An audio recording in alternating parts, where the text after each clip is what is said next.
I've been thinking about this a lot. I think as guys, right? Like as men, I do think that we're like too confident in our ability. That's the end of the sentence.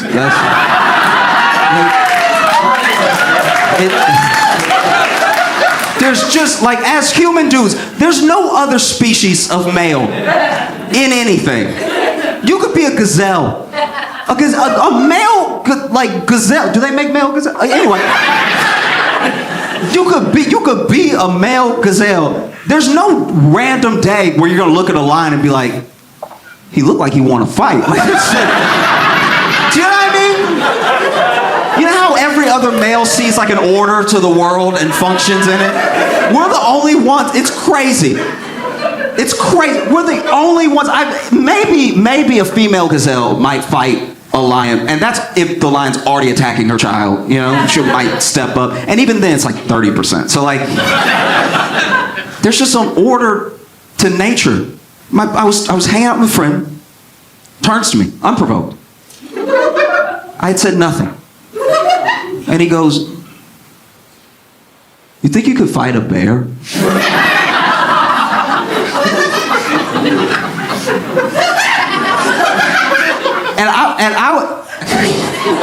I was like, what? No. It's the quickest no. No. It's a bear. You didn't ask me about a cub. In the scenario you've given me, a bear wants to fight me. And I'm gonna fight the bear and win? Like, no. And I asked him, I was like, do you think you could fight a bear? And he was like, well, if I came at it right. I'm like, don't even finish the sentence. If I came at it right. What are you saying right now? If I came at it right. That's the according to experts, the only way to come at it is to pretend to already be dead. What do you mean if the bear came at you like a bear, you would die. I would bet money on it. That's crazy. And then he got irate with me.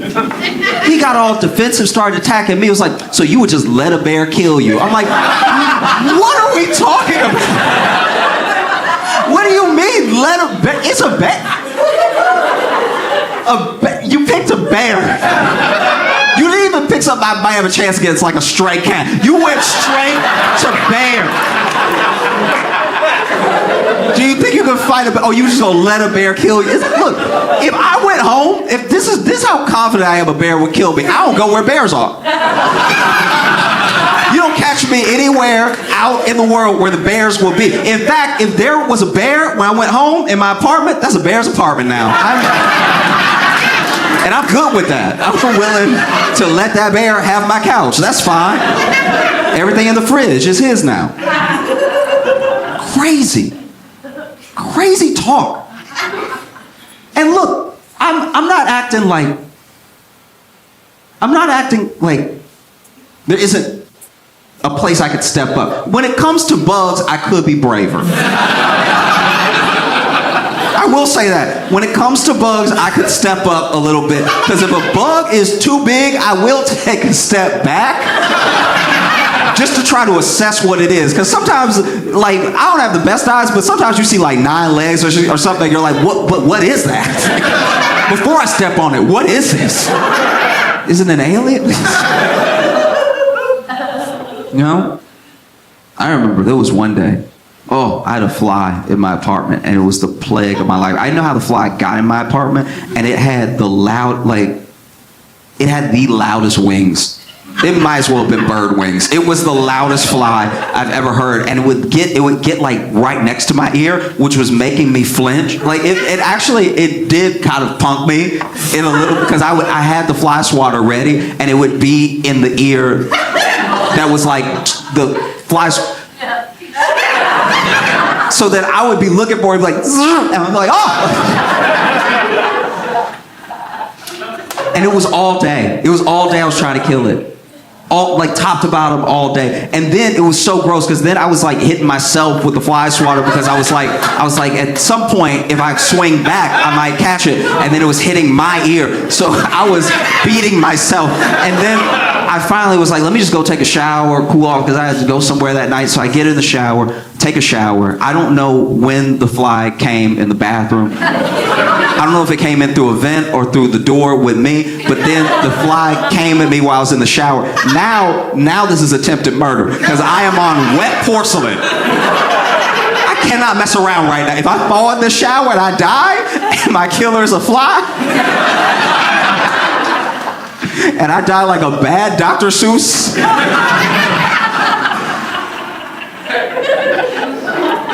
Anyway, I finished my shower. I, swatting them off, everything still, and then I open the curtain. It's right there. I'm exhausted. I'm naked. I'm wet. I grab my towel, and I like spin my towel. Get really tight, right? I don't even care if you believe me. It's one of the proudest days of my life. I spun my towel as hard as I could, and then I popped it at the fly, and right at the end, right at the tip, it popped the fly and killed it. And I'm not gonna lie to you. In that moment, I was like, I think I could fight a bear. Like I do. I'm just saying, if I had a towel, I have a chance.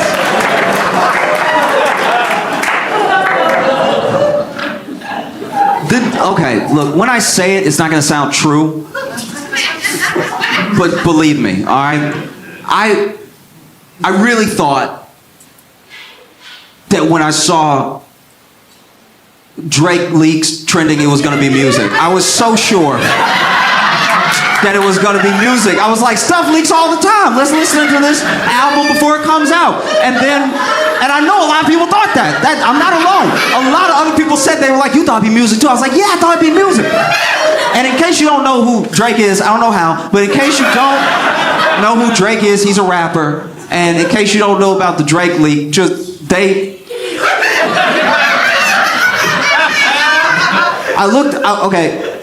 So Drake leak was trending, and then I clicked it, and you just see a lot of Drake. It's a lot of Drake. It's a lot of Drake. It's more Drake than I thought there was Drake. You know what I mean? And I want to be clear about something, okay? Because I know it's weird, but a bad thing happened. Someone's nudes were leaked, and that should never happen. It should truly never happen. Everyone deserves autonomy for the body. I know he's like a rich man, so it's easier to like let it slide, and it's different. It feels different, at least, when it's like a woman's nudes. But still, he didn't want that out there, and it's out there, which is a shame. So I felt very conflicted, because I was like, that's a shame that somebody would do that. And then on the other hand, I was like, all right, but like, no more sad songs. Like, I don't.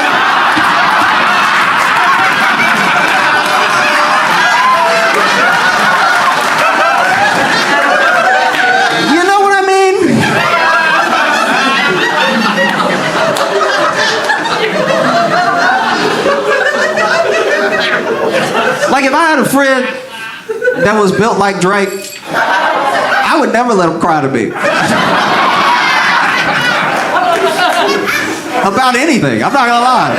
It would always be burned in my brain. I'd be like, hey, everybody daddy dies sometimes, okay? Cheer up and look down.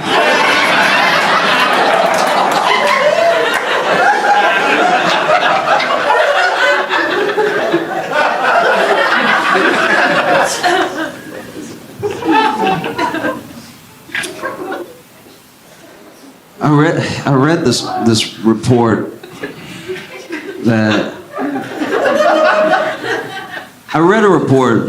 they want to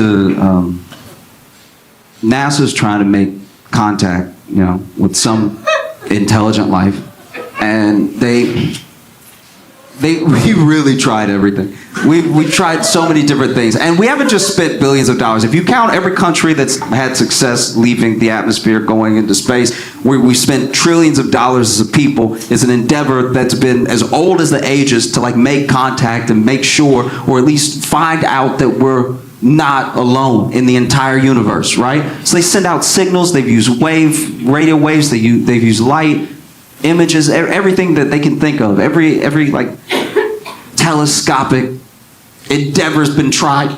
And so now NASA, I'm not even kidding, you can look this up. NASA's like, we gon' send nudes. We're gonna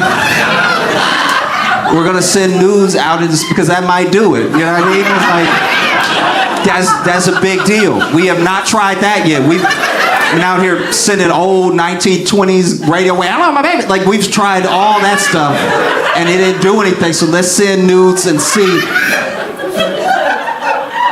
Wouldn't it be wild if it worked though? Wouldn't it be crazy if like a month later, aliens landed and they were like, titties is all you had to say? I mean, if we had known that there were titties, that we would have come.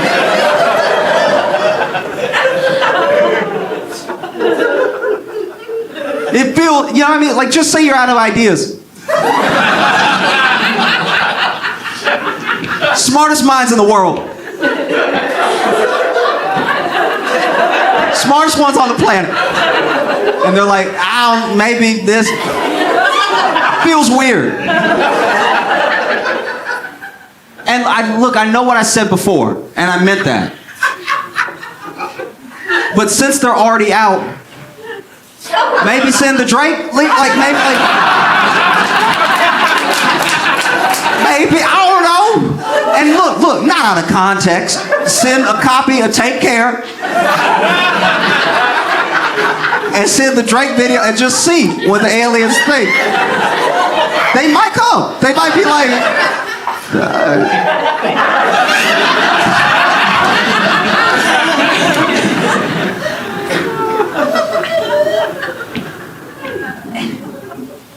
I also read a report that says that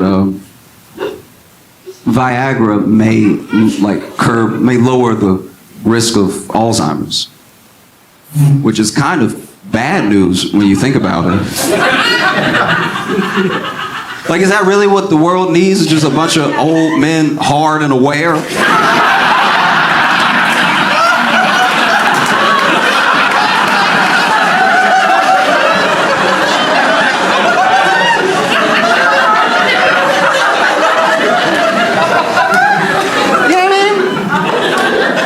That as men we had a pact with the earth. We would wreak havoc for the first like 50 years of our lives, and then after a while we'd slow down, we'd get confused, and we would not be hard anymore. That's how you restore balance to the planet. Imagine an evil dude, because we do this all the time. Being old is supposed to be the saving grace of your life. Especially as a man. As a man, love is like very conditional from the world, right? You're born a baby, we all love babies. You become a kid, a lot of people love kids. Then you're a man, and then everyone's like, it's your fault, right? Like, even if you don't have power, you look like the ones that do, and so it's like, I'll just lump you in, right? Then you get old, and then you getting old is the like, we can love you again. It's true. You get old and then people are like, what's he gonna do? We've seen it. We've seen horrible, evil men get old and somehow all is forgiven. We've watched literal war criminals turn 99 and it's like, well, he's not doing anything now. Like, he's a fucking war criminal. He don't remember though. Why does that get him a pass? He doesn't remember. Now you just feed them Viagra so they can be evil longer. Literally.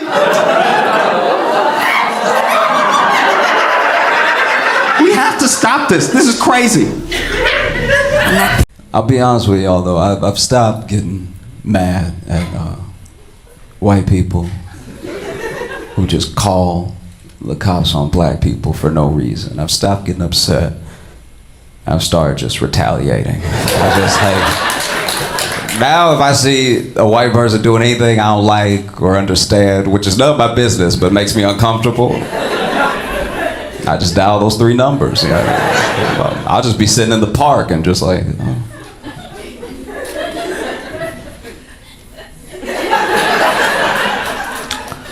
Yeah, 911. She kissing the dog way too hard. This is absolutely unacceptable. This is all tongue out here. You need to hurry. It doesn't look like the dog into it. Please get here quickly. I'll be at the grocery store. I'll be checking out at the grocery store. And there'll be like a white guy in front of me. But he's not buying any food from the grocery store. He's getting those weird non-food items that the grocery store sells. So it'll just be like a belt and a knife. I'm like, yeah, 911, please. He looked like Dama to begin with. Please hurry. I don't like the way his receipt looks. I've started just calling the cops all white people who I think are called the cops all me. We just have a standoff. I'm like, well, I didn't dial first. She did, okay? Well, send one for her, send one for me, okay? They could just have a standoff.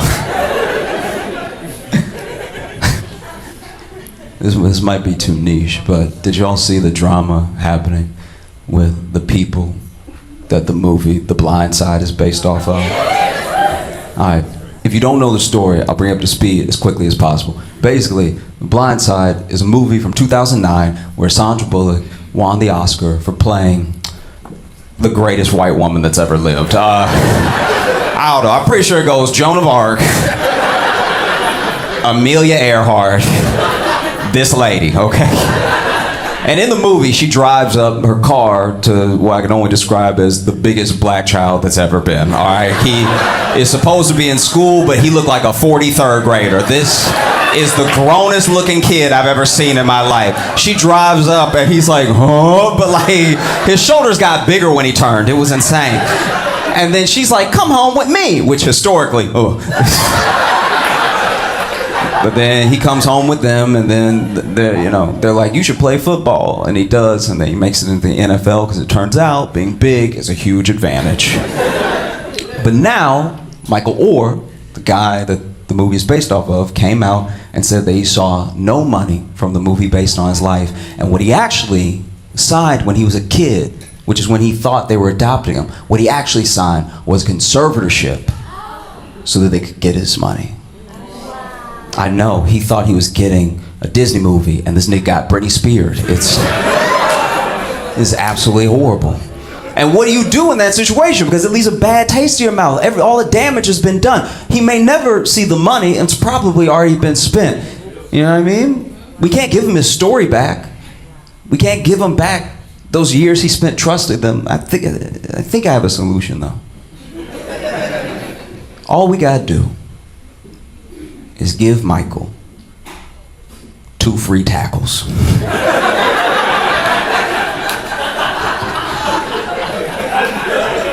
He can use them whenever he wants. I mean, the cost of the medical bills alone will be exactly the money that they stole from him. He's still a huge man. And we won't make a movie, we'll just make 2 TikToks. 1 for each tackle. And then at the end of the TikTok, you'll just be like, blindsided!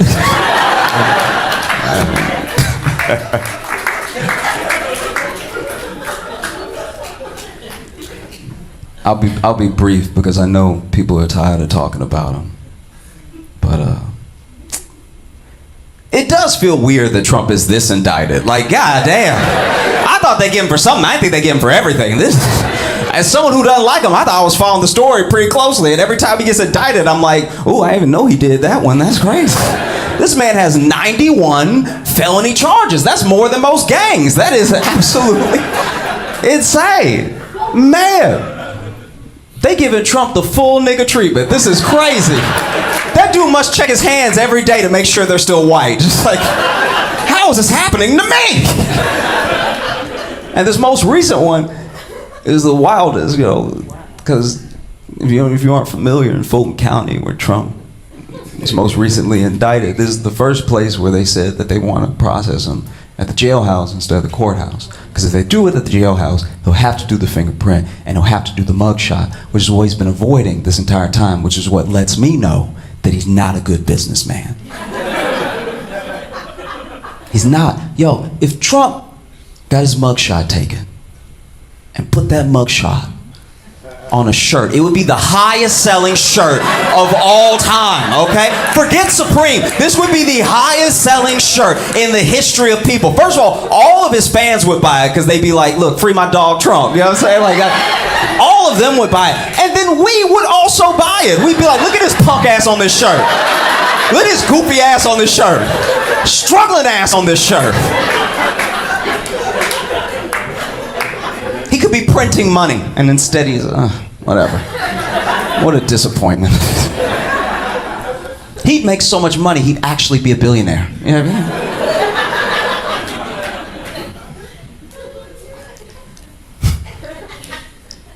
I had like a weird memory the other week of this thing happening. I thought I'd share it with you. Like my favorite person to spend time with in the entire world when I was a little kid was my grandma. And everybody knows that was blessed enough to have grandparents. Grandparents, instant daycare. Anytime your parents got to go somewhere, you're chilling with grandparents, right? So, go everywhere my grandma went. We'd always have a good time. You know? I remember when I was 8, my mom was working really hard and everything. And when I was 8, went everywhere that my grandma went, which meant I was going to hella funerals.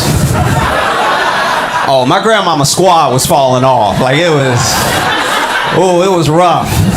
It was like 2 funerals a week. I was like, how many people do you know? This is crazy. They were dropping like flies. And that was the worst part too, is that when you go to a funeral with some of the same people every time, at a certain point you start to be like, which one of y'all is next? Like, this is getting uncomfortable. I was wearing my little suit out, okay? I remember this one funeral in particular, one of the more rhythmic funerals that we had been to. Everyone sort of had this unspoken agreement that when we were doing the sort of funeral procession of viewing the body, it was like to the music, you know? You walk up, you get 8 bars to grieve, and then you move on, you know?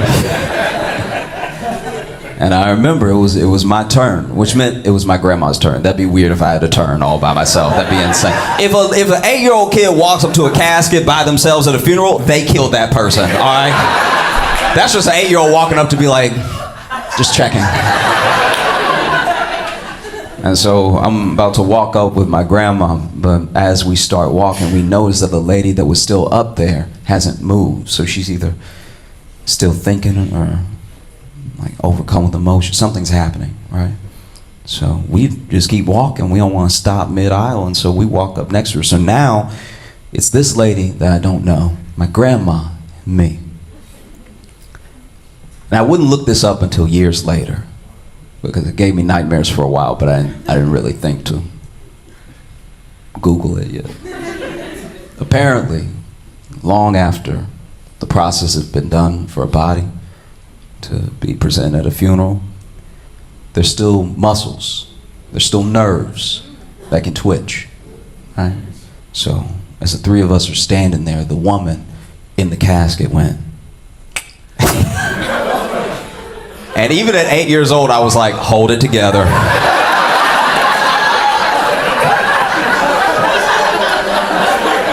Hold it together, stay calm. Whatever you do, stay calm. Because look, I've been going to a lot of funerals, right?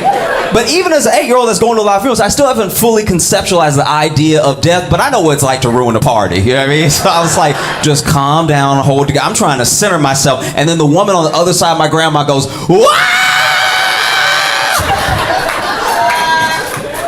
And for a reason I still don't understand, my grandma turned around to the whole rest of the congregation and was like, she moved. And everybody cleared out. We all walked out together. It took so long to calm everybody down. It took so long to get people to come back inside, sit down, chill out. Because there were people outside that were like, nah, I'm not going back in there.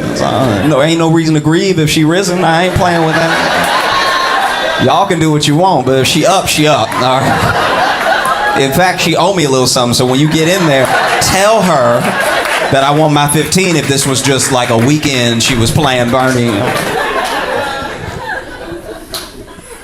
We get back inside, finally calmed down, finally finishing procession, viewing the body and everything. There was this one woman. I know she doesn't know I saw her, but I caught her because I was sitting second row and I was looking in between two people.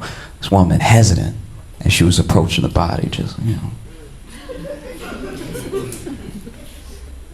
And she went, wake up. And even as they were lowering her at the cemetery and they threw the dirt on her part, it was like, we don't know. We have no idea.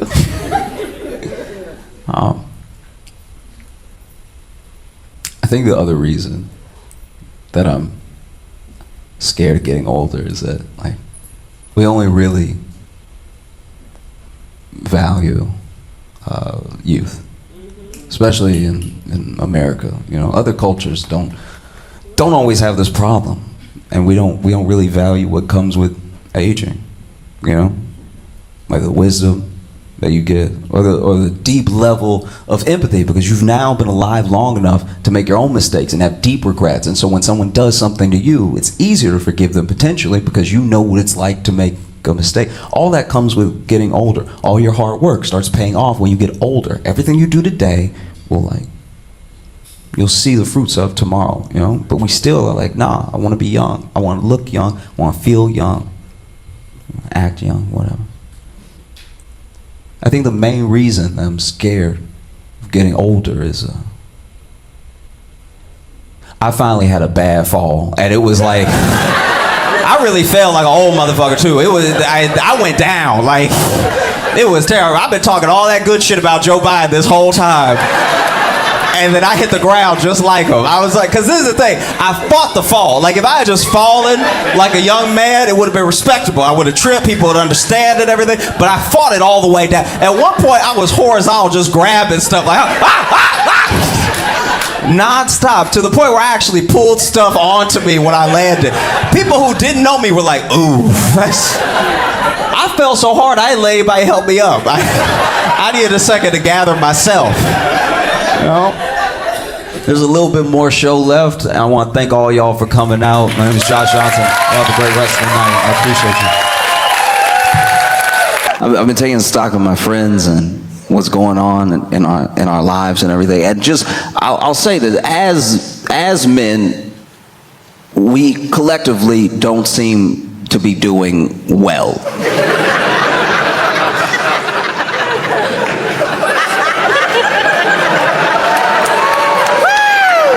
Like, things are rough in lots of different areas, lots of categories. In the jeopardy of men, we are in jeopardy. Near every facet of life feels like more confusing, more difficult to navigate in a way that feels like you are definitely doing the right thing. I do believe that lots of people are doing their best, truly. I just also think that, okay, as an example, I can't read a map. I can't, like, you give me even if you gave me a map of this building and pointed to where I was right now and told me to get to a specific bathroom, I'm probably gonna end up outside. Like, I cannot seem to read a map. As much as I try, I end up turning it.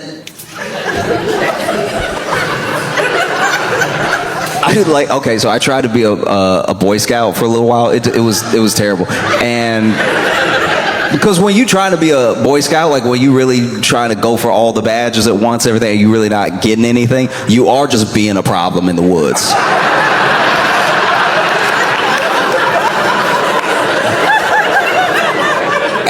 and one of the things was like I could not work a compass because I was like so it's supposed to go in every time, right? And they were like, no, it's supposed to show you where north is by how it's positioned, but it doesn't have to point north every time. I'm like, oh, okay, because it's dangling. And they were like, well, did you let a magnet touch it or something? And I was like, I don't see what that should have to do with anything. Like, they're like, no, well, the compass works off like the poles of so if you touch it with a magnet, it confuses the.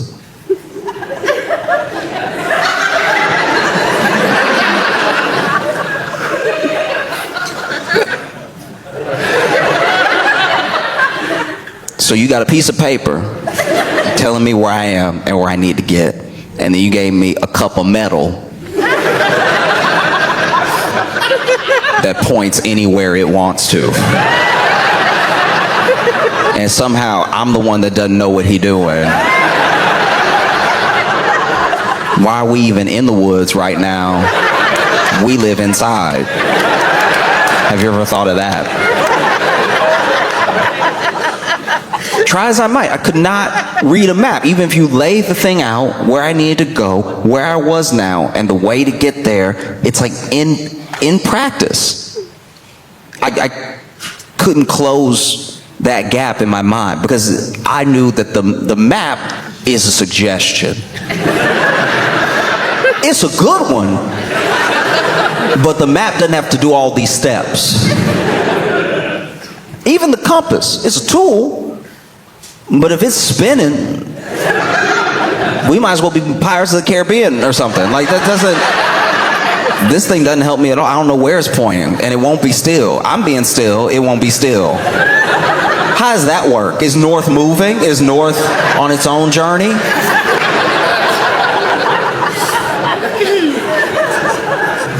Try as I might, I could not seem to read a map, and that is what it feels like to, at least to me, be a man now.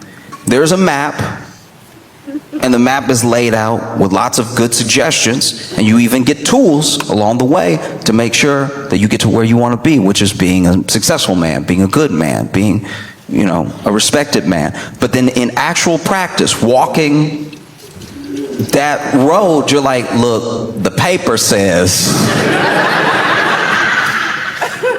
But when I look around, it's tough.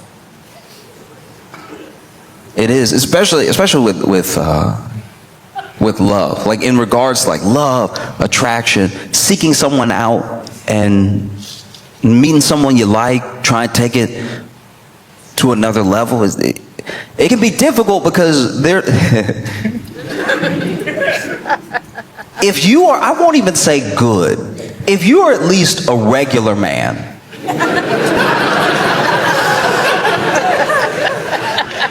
bad men have ruined everything for you.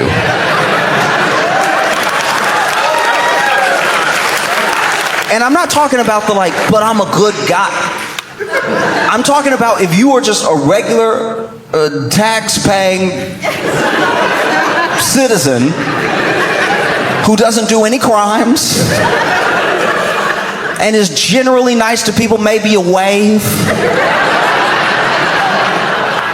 Not even talking about a good, outstanding man. If you're just a regular guy, bad men have ruined everything for you already before you got there, right? It's like they showed up in the room right before you and farted.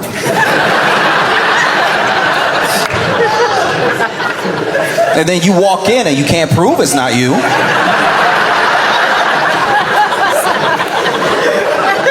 But you know it's not you. You know you didn't do anything. And the bad man that farted has already left the room. We're all living in his wake.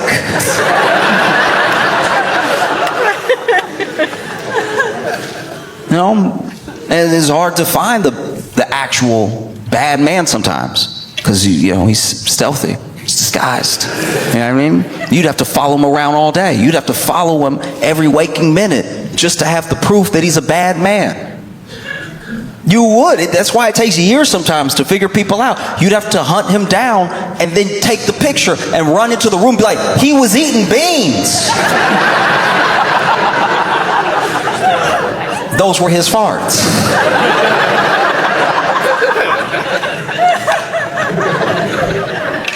You just have guys that maybe don't have someone to tell them how to go about life, like that, whether you call it a father figure or just like friends in general that can be that sort of guiding light of here's how you handle each situation, especially when it comes to dating. Like, who you pick to be with is a huge part of your life, because it's gonna be most of your life picking people, you know.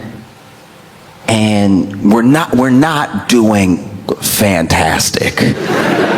And I say that as, like, not from a place of judgment, just from looking around.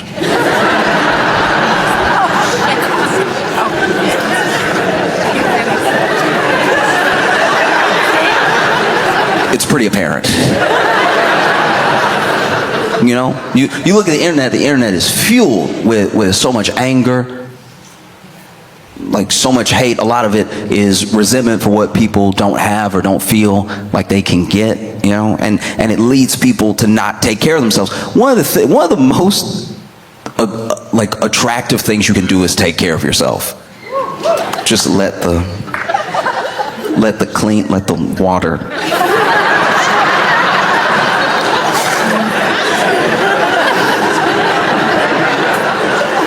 You know, I can tell exactly how depressed my friends are by how it smells when I walk in their apartment.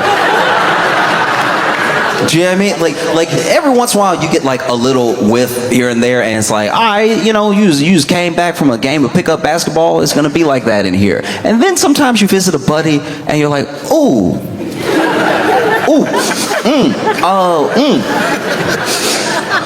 she left.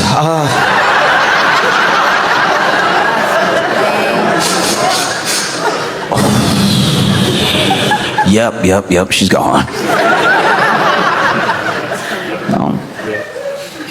Like, I have friends who, you know, obviously, friends that are trying to date everybody across the spectrum. But one thing that I have found as a point of frustration is when people don't listen to me about things that feel, they feel pretty apparent. You can take my advice, you cannot take my advice. It doesn't actually affect me. I just want people to be happy, right? And so a good example is like when your friend says he's got a date and that she's coming over, and you're like, here.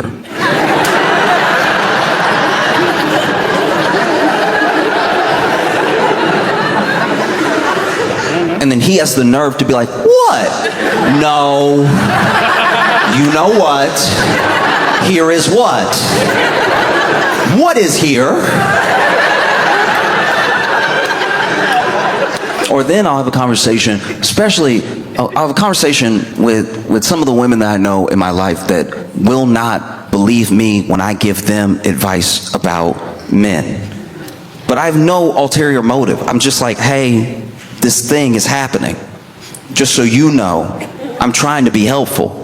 And it's weird because we as people accept a lot of things as an idea, in a big way, right? So you'll hear men are dogs, blah, blah, blah. Every man wants one thing. All guys are after the same thing. And those are almost principles that people live by. But then when you tell your friend, hey, that's a dog. And then she's like, no, not Mark. He's so sweet. It's like, what are you doing? We just established that and there's a level of frustration that comes with that when it would be like if someone came to you, right? Like a dog owner came to you and they were like, I don't know why my dog is doing this thing. And then you told them because you're someone who has trained dogs, been around dogs a lot. So you're like, this is why your dog is doing it. Oh, you also in this scenario happen to be a dog. So then you're a dog that's trained dogs and been around dogs all your life, telling someone, because you are a talking dog, you can speak, telling them why this dog is doing that thing. And then they're like, no. That doesn't sound right. But it is. It is. No, not Mark. He's so sweet. I've known him for so long. I'm telling you, that's a dog. Not Mark. Mark is the sweetest. You don't know him like I know him. Like, I don't even know him at all. I know the 4 facts you've told me about Mark, so I know exactly what Mark is trying to do. No, not sweet Mark. I'm like, you need to stop calling him Mark. From now on, his name is Arr, Arr, Arr. That is a dog.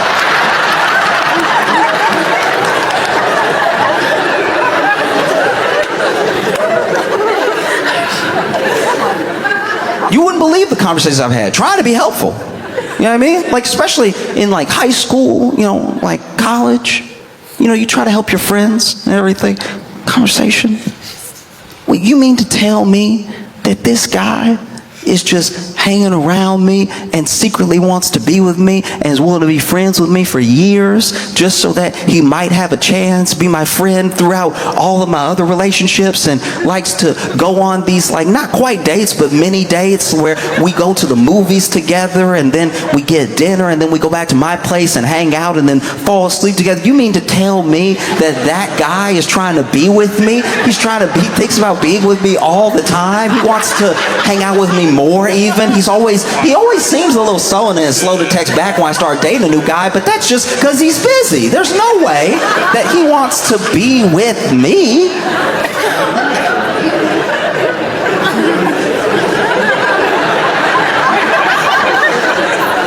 And then I have to be like, yeah, what do you think I'm doing?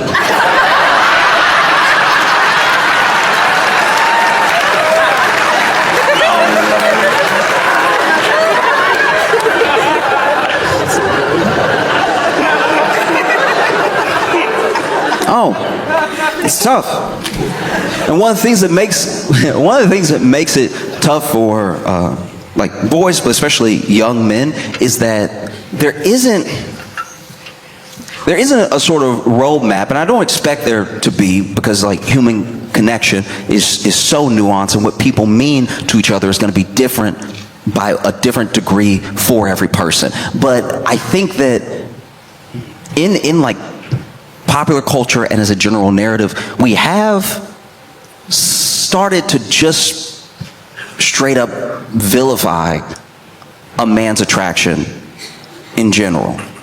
And it's something that I don't know how you recover from if that's the narrative that's out there. And I understand why people are hesitant. It's a thin line. It's a very thin line to walk as a dude who is attracted to someone and trying to act on that thing. Try and let them know you're interested, trying to make the first move. It's a tightrope, and it's scary to do. Not just because rejection is scary, but the thing you do next will determine how they feel about you probably forever. Because there's not a lot of going back you can do if you're friends and then you try to be more, or if you shoot your shot with a person you don't even know. All that stuff takes a lot of bravery.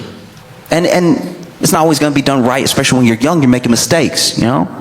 Like, I remember in class, my buddy, he had the biggest crush on this girl. Oh, and we're young, and he didn't know what to do with all that pent-up energy. So he's daydreaming, and he starts drawing her.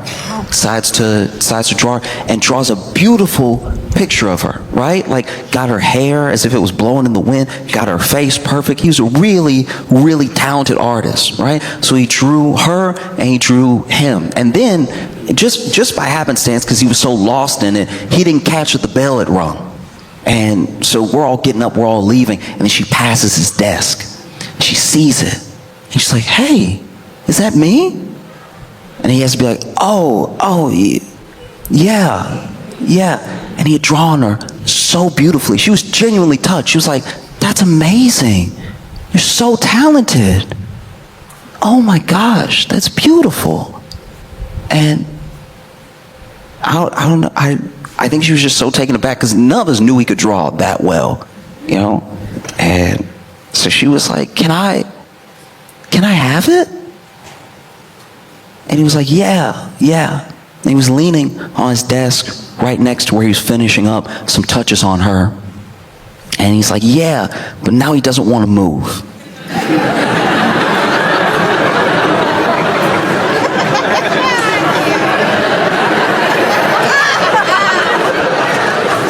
Because he also drew him next to her. And he drew a version of him that is unrecognizable. He drew a version of him with abs. Y'all, we're 13. He drew a version of him with abs, with boulder shoulders, like truly looking like an anime character, just jacked, top to bottom, knuckles jacked, everything. Had the big old muscle behind the ear, everything. Hair flowing too, hair almost as good as hers. But you know, people are walking out and he already said that she could have it. And so she's like, can I have it? And he's like, oh, yeah. Leans up a little bit, and so she finally sees the other side and she's like, oh.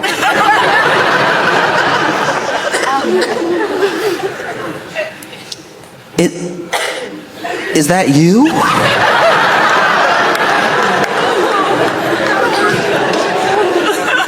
And my man sat there and was like, oh, nah, like that's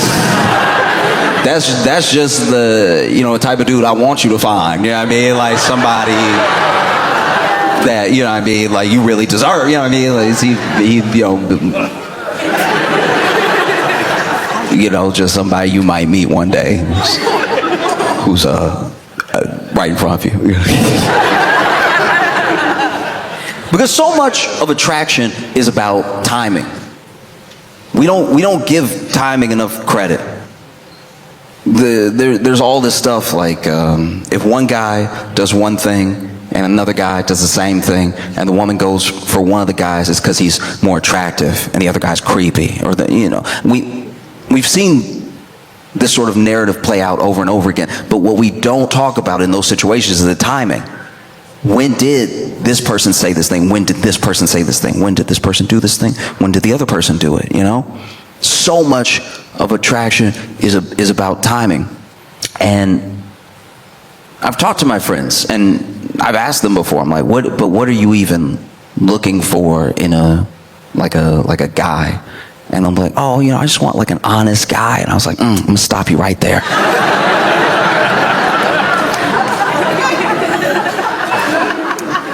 Because so many men are such freaks that you really gotta parse out the honesty over time. Some people think that omission is dishonesty, right? But omission might be why you're in a relationship.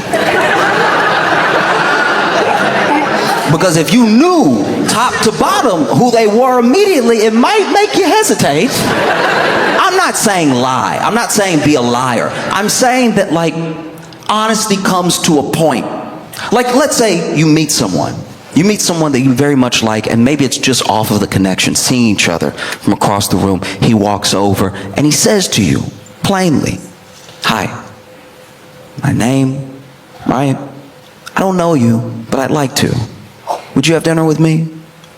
I think that we could have a really good time. You know what I mean? You see that thing alone. I feel like that's almost perfect. That's like out of a movie, right?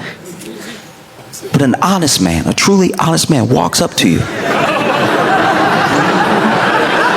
Honest from the bottom of his heart. Doesn't know how to lie. It doesn't come naturally to him. An honest man walks up to you and says, hi, I just noticed you, and I know I don't know you, but I'd like to.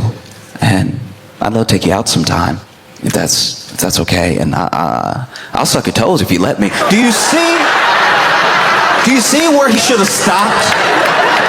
Do you see where a certain amount of honesty was too much? It was true in both cases, but one guy had the common sense to stop talking at a certain point. Honesty is important. Honesty is very important. But I also think if you're being honest with a person and you're being self-aware at the same time, there are things that you omit on the front end until you get to know them. Some people think omission is lying, but I think omission timed well is like the appropriate time to tell someone something. You start dating a guy, maybe it's going really well. Maybe it's a week, 2 weeks in, slept over a few times. You know, you wake up, you roll over, he's like waking up as well, and he's like, hey, you want breakfast? I make some mean pancakes. Perfect. Wake up next to an honest man.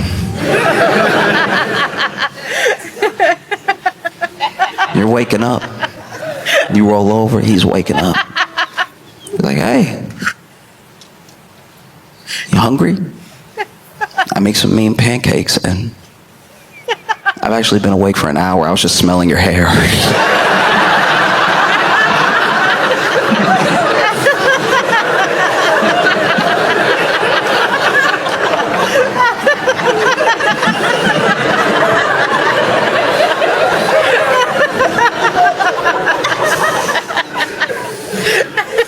Been dating somebody for a little bit. You're texting, you know. Oh, how you doing? Oh, I'm good. How are you? I'm good. You know, miss you. Miss you too. Oh, how'd you sleep last night? Oh, slept okay. You have any dreams? Yeah, actually I did. What'd you dream about? Dreamed about you.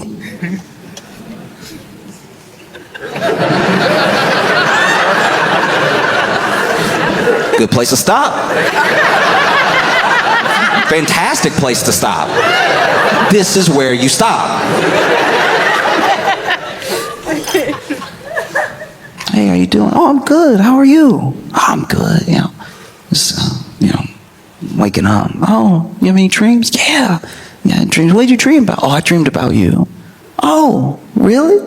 Yeah, I dreamed about you, and we went on vacation together, and then we actually had this like whole vacation plan. We were in like the Virgin Islands, and then I got us this like surfing lesson because we talked on the day of I want to surf. I don't know why I was dreaming about surfing, but I dreamed that we were doing this like surfing lesson together, and then like the surf instructor was like kind of hitting on you a little bit, and then like you were able to surf really well, like you took to it like a duck to water, and I was like over here falling all the time, and because you were doing so well, he was giving you extra tips, so he basically spent the entire lesson just giving you attention and everything, and then I was like fighting to not drown and just sort of laying on the board the whole time and everything, and then afterwards, after the lesson was over, he like slipped you his number, and so then we went to dinner, and while we were waiting on our food, I was like, oh, I'll be right back. And then I left the restaurant and I tracked him down, and I had a little conversation with him about, trying to steal people's girlfriends during surfing lessons, if that's something that he really does. And if he does it often, he's like, no. And I'm like, yeah. And then we took another little surfing lesson. We took a little trip down to the beach, and I just sort of pushed his, where the sand and the water sort of splash, where the wet sand was, I just sort of pushed his head into the water until the tide was sort of going over it, and so I couldn't really tell if there were bubbles or not because there's so much wet sand and everything, but I just sort of held it there until he stopped struggling, and then I woke up.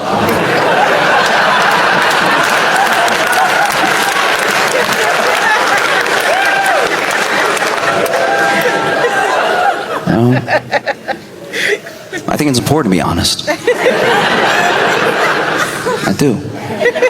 I just think it's important to be self-aware too.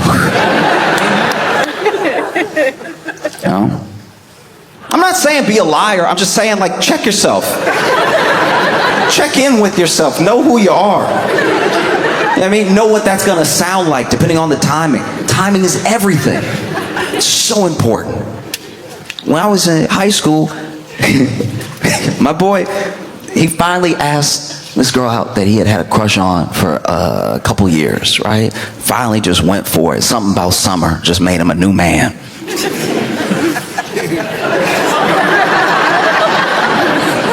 Asked her out, and she said yes. Oh, we're off to a great start. Asked her out, asked her to a movie. Asked her to a movie, and she said she wanted to see Spider-Man. Okay, Great choice. Phenomenal date. We both like Spider-Man. We don't have a lot of life experience. We're crossing over heavily. So he said he'd take her to see Spider-Man. Take her to the movies to see Spider-Man. That was their date. What she didn't know, what he did was he didn't just buy their tickets to see Spider-Man. He bought out the theater. And timing is everything. Because they get there and sitting down, lights get low, previews even start, and she was like, wow, I thought other people want to see Spider-Man. I thought it was a pretty popular movie and everything. And then he turns to her.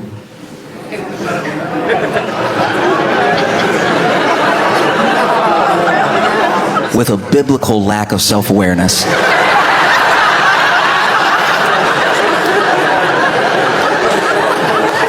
After she says, I thought other people would have been in the theater, with us wanting to see Spider-Man. I've been hearing about it all week. He turns to her and he goes, oh, I made sure nobody would be here. Why even word it like that? What are you doing?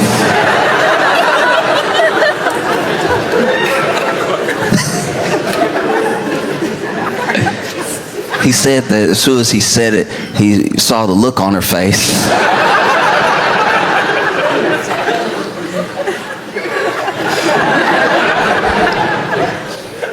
He said it felt like she was waiting the whole movie for Spider-Man to rescue her.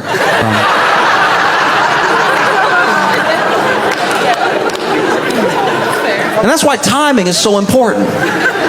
Because depending on when you do something like that, depends on how it comes off. This is a first date. Do you know what I mean? Even there are some people who would find that sort of gesture romantic if you said, oh, I'll take you to see Spider-Man. And I'll make sure we get our own private theater. Ooh, okay. That's different. But saying I'm going to take you to see Spider-Man and not telling her no one else will be there, even as you sit down,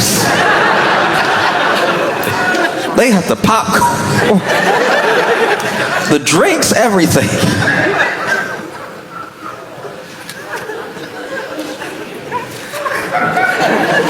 Middle of the movie, makes his move, tries to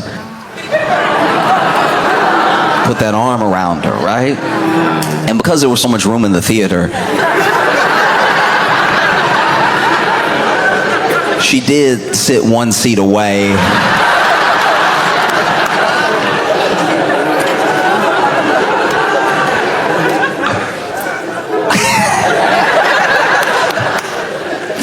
Because once he said it, I don't think, he just couldn't save it. There was no aspect of the rest of the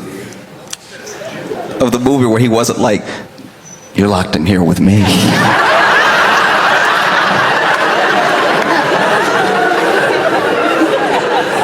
He said he had to keep turning to her the whole movie when stuff would happen, be like, crazy. It's wild, right?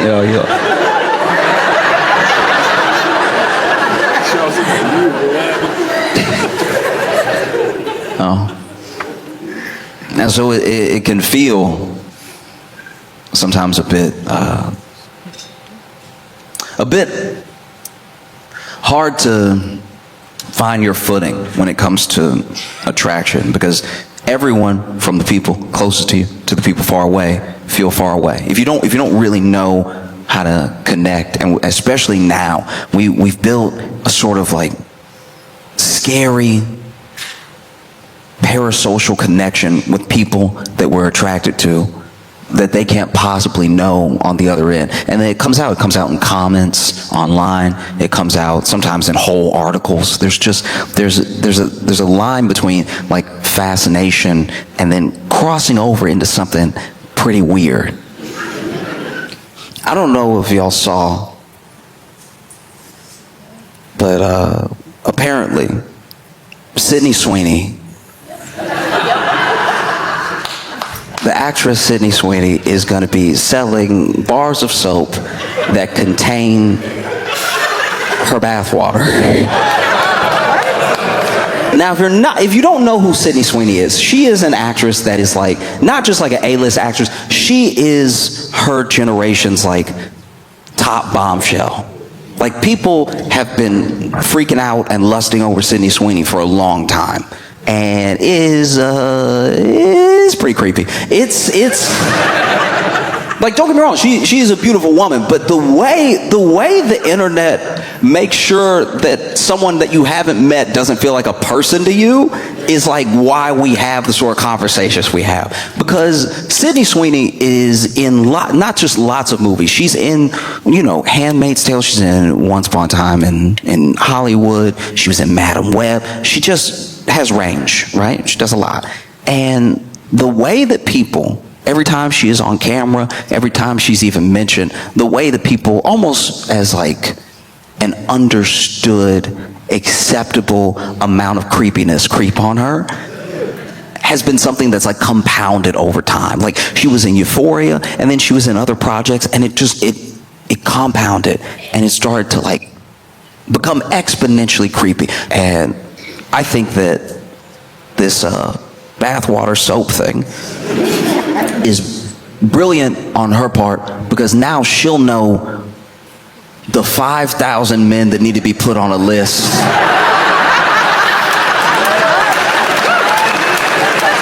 Like, trust me when I tell you, if you buy Sydney Sweeney's bathwater soap, you will never meet Sydney Sweeney. That's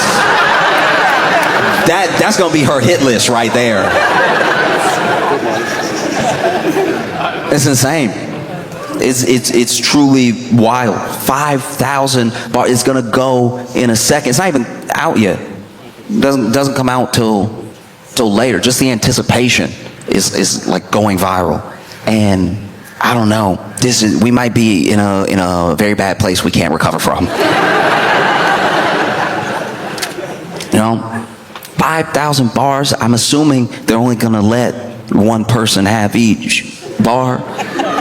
Just get as many people on the registry as possible.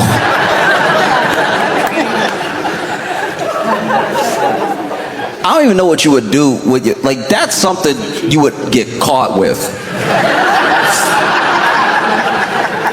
If as a man you bought Sydney Sweeney's bathwater soap, you can't let anyone in your life know you have it. That's everyone gonna look at you different. Because they'll know, as soon as they see it, they'll know some things about you. Like, you were at your laptop ready.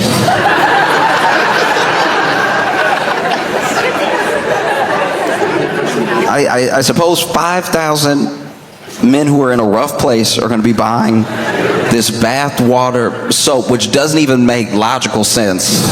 It's dirty soap.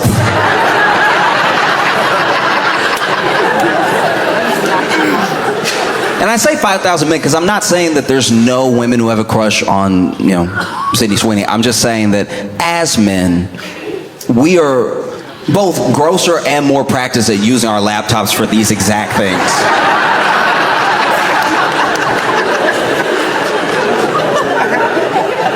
I'll tell you something that I don't even honestly, if I'm being 100% with you, I don't even know if I can word this correctly so you understand what I'm saying. I know a man who knows his favorite page of an adult website by the URL by heart. That is absolutely insane.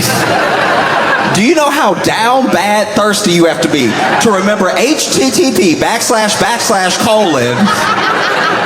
baddiesonrollerskates.com /, B12 $, $2.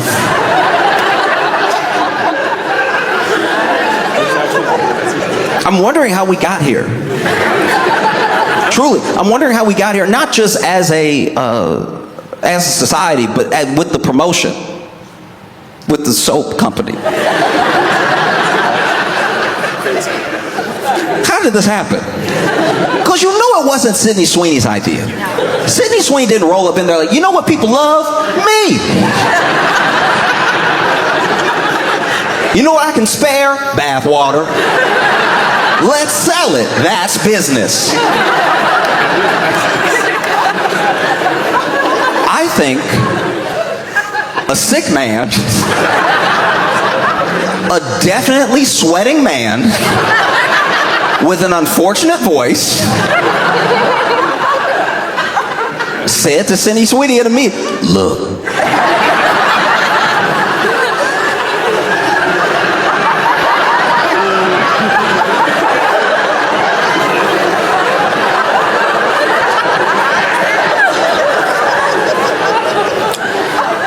Look, young lady.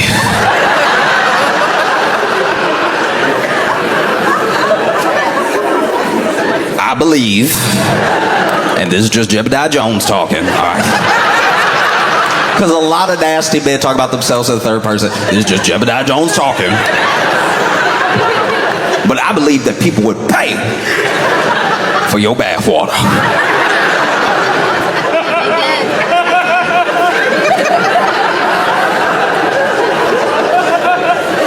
We make soap. You bathe. Let's make some money.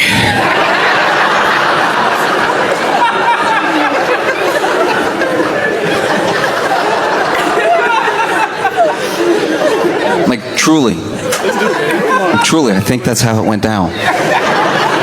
You know?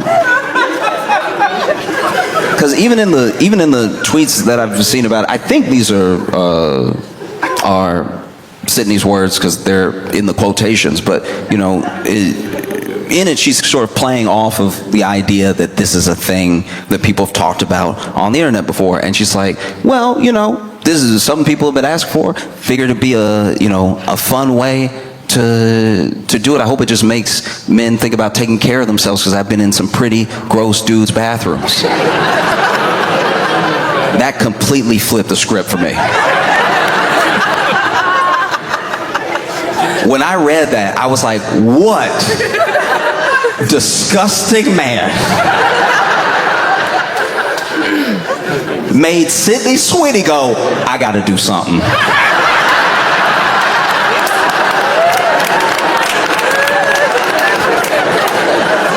Sydney Sweeney is in your bathroom just looking around like,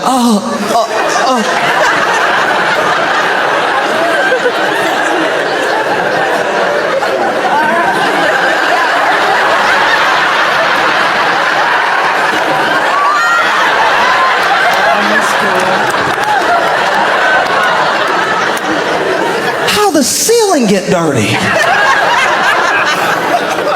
No, I wonder what experience Sydney Sweeney had where she was like, I gotta do something, all right?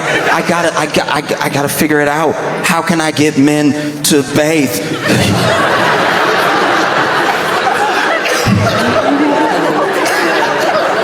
I'll do anything to get men to take a shower. Fellas, we're in a bad way. Because you know fundamentally every man that buys that bar soap needs it.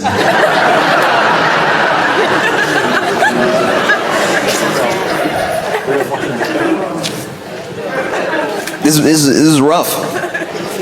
This is really rough. You know, because even with that general idea, right? When you hear that as a man and you tell other men, guys, Sydney Sweeney put her bath water in soap to get you to buy soap. Because she just wants you to take care of yourself.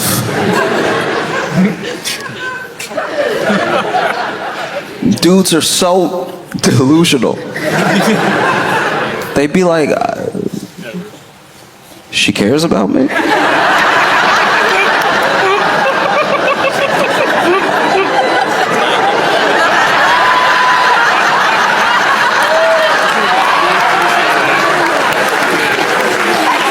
Wow.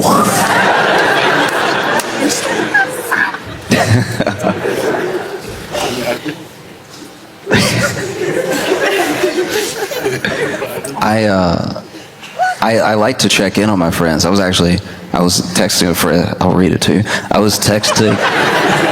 No, I told him I was going to do it. It's fine. I was texting a friend, and I was like, hey, did you see the Sydney Sweeney bathwater thing? This is crazy, right? Like, we're truly down bad as a nation and as a people. And then he responded, yeah, I can't believe it doesn't come out till June 6th.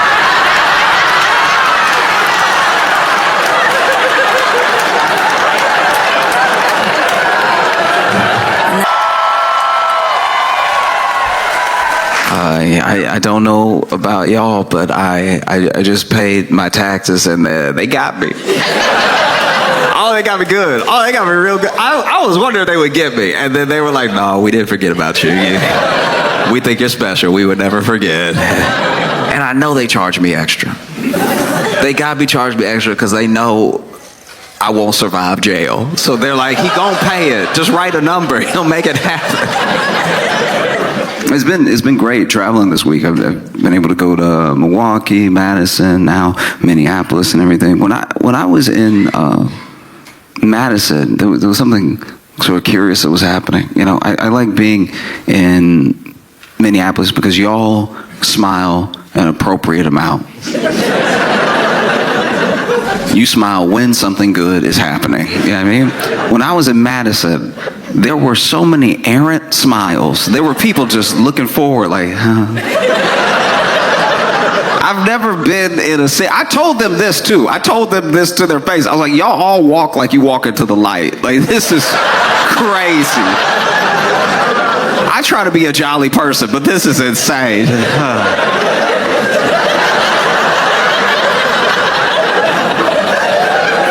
Nah, man, what? It was wild. And when I was there, I like when people are happy. I hope to make people happy, but when people got a little bit too much of it going on, I do have to get to the bottom of it. You know? And so I did do a couple things. It's something I like to do in any city when I see too many people smiling when I get there. I immediately go to that city's Yelp. Because I'm like, there are problems here somewhere. We just have to find where they are. You know what I mean? Not everything is a 5-star experience. Not everybody gonna give a 5-star. And it didn't take long. I found a 1-star. I won't name the establishment, but the review simply said, their old fashions taste like barbecue sauce.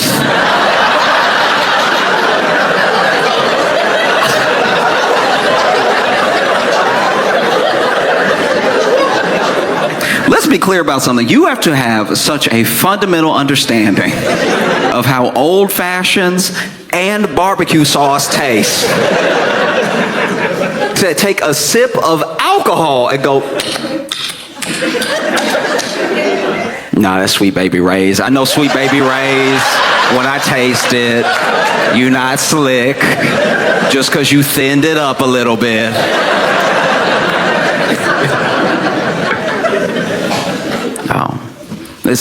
It's tough too, because when you're dealing with some of this happiness in different places, you wonder, did y'all get taxed? Do you know what I mean? They must have skipped over y'all if y'all so happy all the time. And I think sometimes taxes feel extra difficult because when you pay them, you feel like you're paying them for everything that happens next, not to pay for the life you were living up until that point. Does that make sense? Like it's like when you pay rent. You're paying rent to keep living there. But when it comes to taxes, you're mostly paying for everything that already happened, that you already enjoyed or didn't enjoy, depending on the city. And I think that if you got something back with your taxes, let's say you pay your taxes, they give you that tax return and everything. You can read all the numbers, why they say you owe what you owe or why you got back what you got back. And then they list next to that what they paid for with it. That might make people feel a little better. You know you know, because we don't know where our tax dollars go exactly. So then something happens and you feel like you're paying for that, and you're like, this isn't what I paid for. And somebody should tell you, oh no, this isn't on you. That's not, that wasn't your money. You know what I mean? Like, paying taxes as part of a country feels like when the bill comes and you gotta split it, but you only got wings.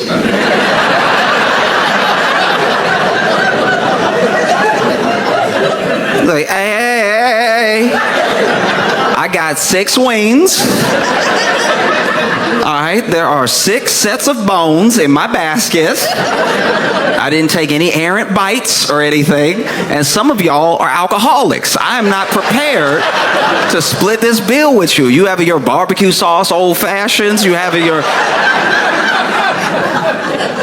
Not down for this. Because everybody's having some money troubles right about now.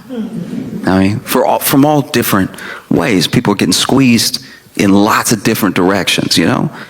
Like, we already know tariffs are almost old news now. But the fallout isn't. The fallout is fresh. The Dow has only dropped by 1,000 points 11 times in history. And 4 of them were in like the last 2 months. Like, this is very bad. If this were a roller coaster, this would be the part of the ride where your neck breaks. Like, it's just... Engineers don't build this way. This is not safe. And, you know, you see it through the tariffs. You know, I've talked about it before, but those people on the money channels, they're still a bit nervous.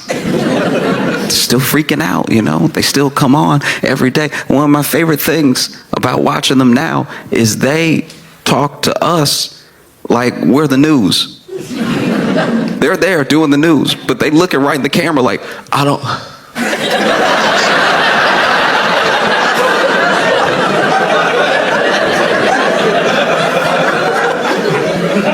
What y'all think?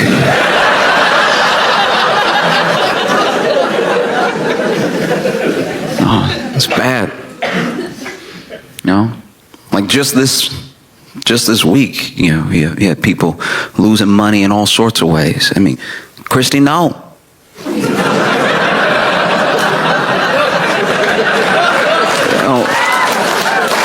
Christy Nome was at a restaurant and got her bag stolen, right? And I don't know.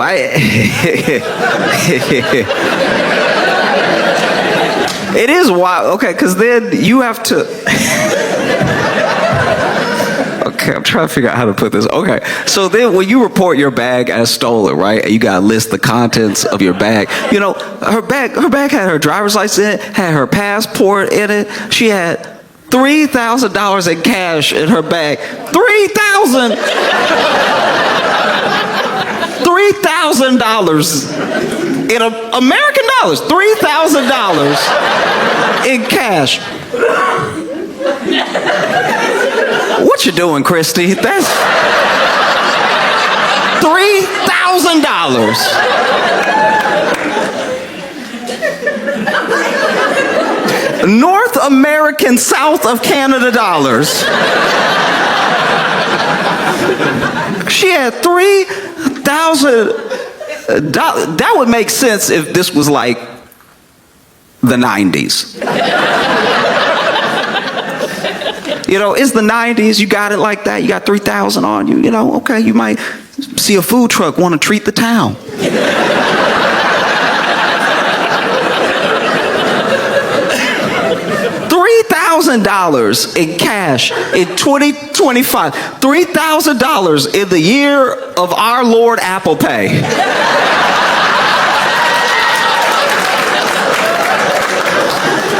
If I had been the cop that she reported to, that the business, and she told me, listen in the back, oh, my DHS badge, my passport, my driver's license, so much stuff was in there. I had a couple of Jolly Ranchers, and oh yeah, $3,000 in cash. I'd be like, oh,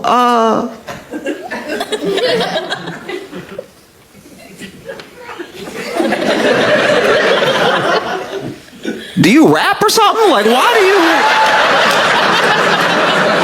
have that much cash on you? No, she had $3,000 in cash. But the kicker for me was she had a bunch of blank checks. I don't even have to, yeah. You still write checks.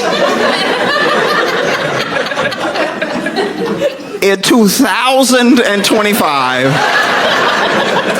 you just got that blank check on you just in case something pop off, and $3,000 in cash isn't enough.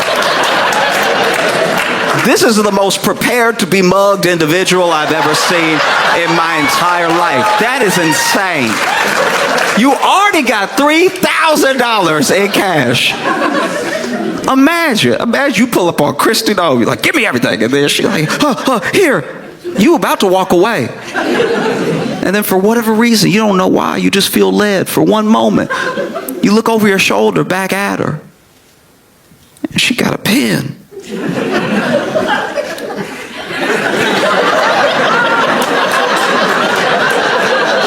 You said give you everything, you know.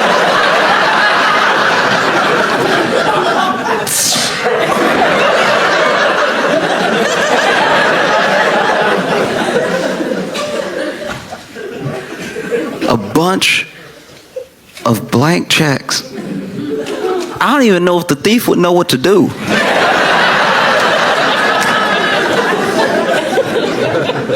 Like, there used to be whole departments dedicated to check fraud. And now it's like 2 dudes. People are not writing checks like that anymore. I bet you they dump the contents out. They're like, oh, we score. We got $3,000 in cash. We got her DHS badge. I'm sure she's going to want that back. We got her passport, her driver's license. Oh, we got everything.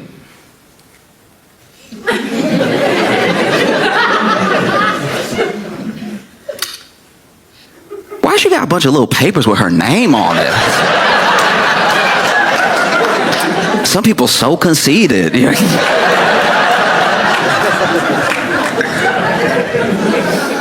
No, because I had an incident happen to me when I was in college, where I left for the break, and when I got back, the RA, resident assistant, comes up to me as soon as I get back on campus, and she's like, hey, I'm gonna walk with you to your room. Now, you could get in trouble at the school I was in. It was a dry campus. You could get in trouble for like having alcohol in your room, or like if they found anything. Sometimes if there was even a whisper of something in your room, they'd at least want to check it out. And so I didn't know if maybe somebody had said something. I lived in my own room. I had my own like dorm room by myself, and so I was like, I know nothing should be in there that I don't know about, unless maybe I left it unlocked, somebody put something in there, I don't know. So I'm kind of freaking out on the walk to get to my room, and then I go ahead, I open the door, and before I open the door, she's like, okay, don't freak out. And I was like, that's not how you start. It's the least helpful way. She's like, don't freak out. While people were gone on campus, there were a series of break-ins, and your room was one of the ones that was broken into. Right? Now, this isn't like me being like poor me, but everything I had is everything I had. Right? So I like the stuff that I left there, I have one of everything. Right? And same for the stuff at home. And so I'm opening the door thinking like, oh my gosh, like I don't have money to replace things that might be missing or broken, you know. So I open the door and my room is trashed. It's like fully ransacked and everything. And then she's like, you just make a list, okay? Make a list of everything that's missing, and we'll figure out if like the like Department of Public Safety on campus and the school at large can like help you recover some of it, or you know, maybe, who knows, maybe the school can like come up with the funds to help you get the stuff that was missing. And so I look around and I'm moving clothes out of the way and all this stuff. I opened my closet. They were in my closet too and everything. And it takes a little while, but quietly I realized to myself that they didn't take anything.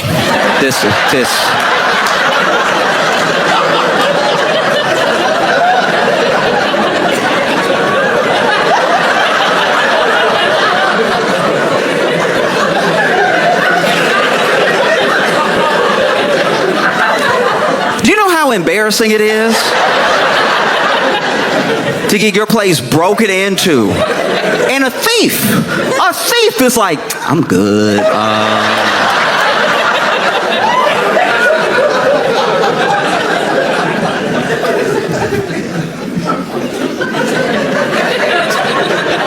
What do you do?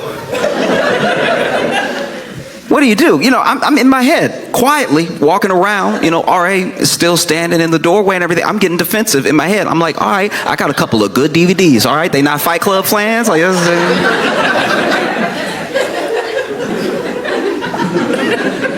no, I got a PS1. I know the PS3 is out, but I had a 1. They could pawn that. You know, they don't even have imagination.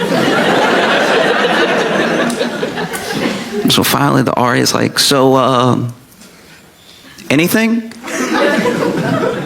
And I was like, yeah, they took my Gucci watch. I had 2 Chanel bracelets. You gotta put the bracelets down. Please write the bracelets down, okay? And I had about $3,000 in cash. You know?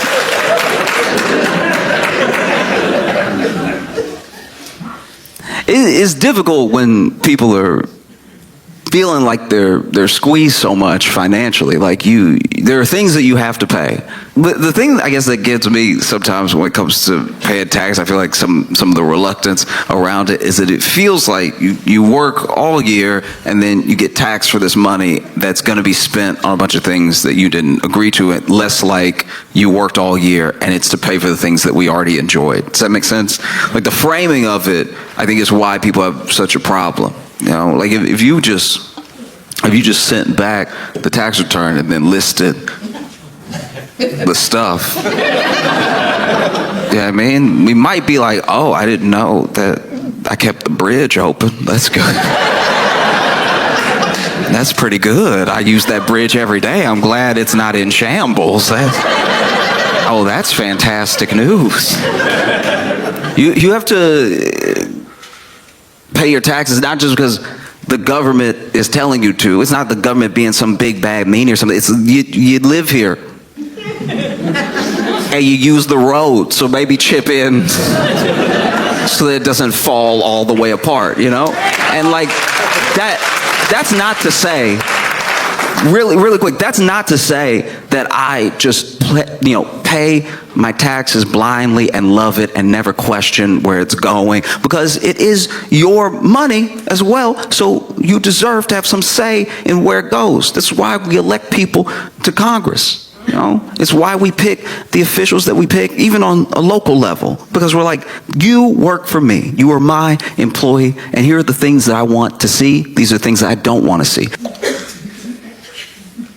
It feels like in this moment we're in a real predicament of, I guess the best way I can describe it is I used to work at a store, and when I worked there, they promoted this one guy that was like, one of us, one of the cashiers.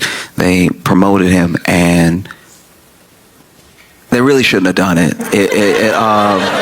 They clearly weren't paying attention. Like I was barely a good employee, and he was worse than me by far. And they promoted him. I was like, that blows my mind. And I wasn't jealous. It wasn't like I wanted a promotion. I felt like my duties to my level of commitment were right on par. Like I was like, let me stack the grapes. Let me stock the shelves. Don't ask me to do more, and I promise not to do less. Okay. Yep. But he was actively bad, and they promoted him. And a good example was he wanted to go to business school, and one of the assistant managers said, "Oh, I used to, go to business school. Like I graduated from business school. I tell you what, I will give you all my old business school books. I don't know how much of it will transfer, how much it will actually help you, but it can get you started before you actually start school. You might be able to learn some of the basic concepts. It'll help you, right? And that was a very nice thing to do. He didn't need to do that. I respected that very, very much. He saw somebody with a dream. He wanted to help them along, you know? And so he gave him these books. And I'm not even kidding. The next day, this dude comes to work and accidentally knocks over about a pallet's worth of wine because he was walking while reading the book. The book, I'm not even kidding, was called How to Understand Business. And this is who you promoted. You know, we're in the business of selling groceries. We buy groceries from places, we hold them until people want to buy them from us, and then we sell them to them. We're in the business of buying and selling groceries. He will stand in direct conflict with our ability to buy and sell groceries. And you've promoted him. You know, we're in a similar predicament now.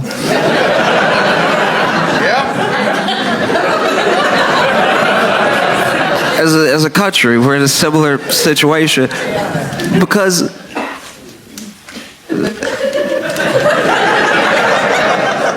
Pete Hegseth got in trouble again for the same thing from before. Basically, if you're not familiar, a bunch of people who are supposed to were using the app Signal to, talk about war plans. And, quick gist, they accidentally invited a journalist, and then the mission kicks off. They do the attack. The attack is successful, and everyone finds out, and they're like, that was dumb. Don't do that again. And everybody was like, we can't promise that. Like, that's not... Okay. Well, fast forward to rewind, we are in the same situation again because unbeknownst to, I guess, anybody at the time, Pete Hegseth had not only been using Signal to discuss war plays, he had a whole other channel where he was just talking to his wife, his brother, and his personal attorney. And you couldn't. This is what genuinely bothers me. Like this is what actually upsets me about the whole thing. Some people are upset. They're like, I can't believe they were discussing such sensitive information that should have been. They can say it's not top secret. They can say it's not classified, but it's at least something that we should hold tight until the mission happens. And he's just discussing it plainly on this app that could be hacked. And it's like those things. Discussing it with people who shouldn't know isn't actually my problem. Maybe this is my own hot take, but I feel like that sort of thing happens all the time. I think anyone who's like married to someone in government, anyone who's married to someone high up in any business knows some things that they're not supposed to know. That's like human, actually. You don't think Michelle Obama? You don't think Michelle Obama was kept up at night knowing stuff she wasn't supposed to know? Do you know what I mean? You think Michelle Obama was in the White House like, Barack, what's wrong?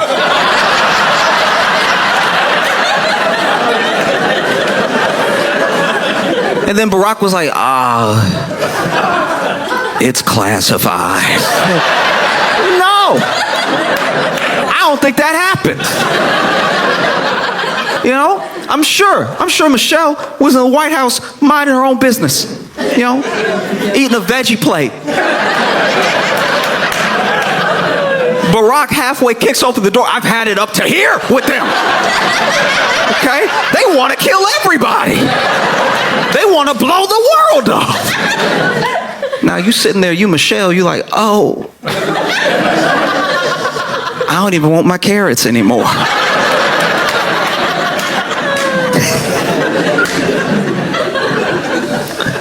Oh, no, the thing that bothers me is that Pete just couldn't be professional, and wait for an hour till he got home to tell her in person. Like, just do it the way people normally do it. Walk in the door, be like, you won't believe. Like, that's the way you do it. But when I pay my taxes, I do get upset when I see it blatantly being misused. You know, like when Pete Hegseth is supposedly building a $40,000 studio in the Pentagon to do his makeup before he goes on TV. I'm like, that, if even $1 of that is mine, I'm very upset. Like, I'm not saying I'm the whole 40, but like, that's so insane. Secretary of in the makeup room. Should he be at war? Like,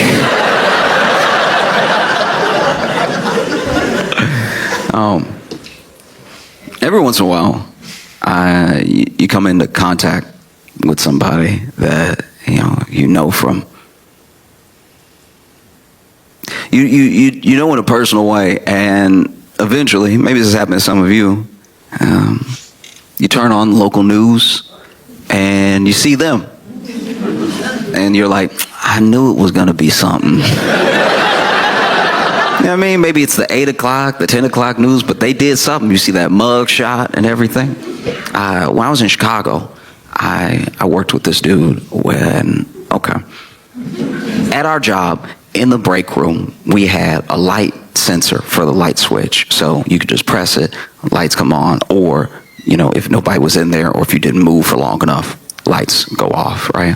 And one day, I'm walking into the break room, take my break, lights are off, I walk in, lights come on, and he's sitting there, already in the break room, eating barbecue. And let me go out on a limb right now and say that if you eat barbecue in the dark, you are a murderer, okay? You're already guilty in my mind. If you are that comfortable with bones in the dark, there's no telling what else you're capable of. If you are that comfortable slipping and sliding on your teeth and tongue, barbecue is messy enough in the light. You should have seen his face when the lights came on.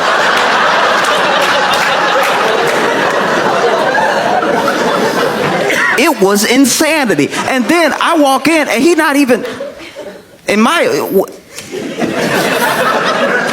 if it were me, and that happened, because I try to put myself in his shoes. I try to be empathetic. I'm like, okay, let's say you eating barbecue in the break room on your break, right? Kind of a heavy meal for a 15-minute break, but to each their own, you know what I mean? You go be sleepy when you come back, but I want everybody to enjoy their life. So let's say you're eating barbecue in the break room, and you are somehow doing it so still.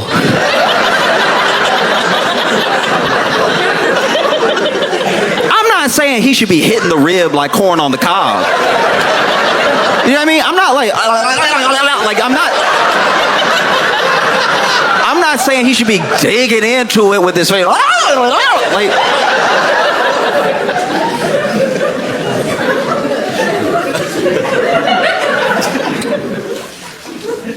in case you're wondering, that is, at least in my mind, the sound you make when you eat barbecue in the dark. Like that. If you eat barbecue in the dark, you don't eat it like the rest of us. The rest of us chew like civilized people, but if you in the dark eating barbecue, you are wilding out. You're doing whole other sounds and effects that the rest of us don't do, you know?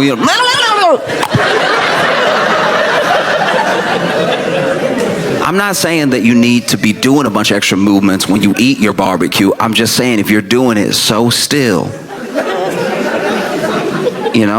munch, munch, munch. Munch, munch, munch. Munch, munch, munch, munch. Munch, munch, yum. Munch, munch, munch, munch. If you're doing it so subtle that a light sensor, that technology was like, ain't nobody in the room. And then they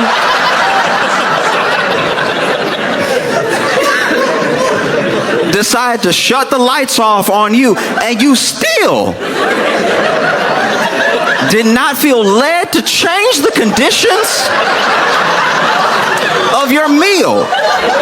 If you were eating barbecue in the break room and then the lights go off and you're like, that's even better.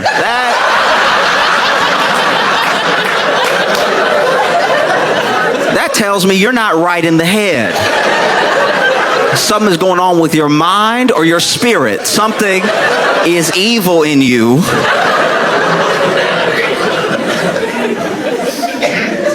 Munching away. And then you think to yourself, oh, what if someone walks in? What if someone walks in and feels like, this is awkward, this is weird. I would hate for them to judge me and my entire personality based off of one instance, you know? Maybe I should get up and paw my way, if the lights don't come on, to the light switch and press it so the lights come on and the room is once again filled with God's holy light.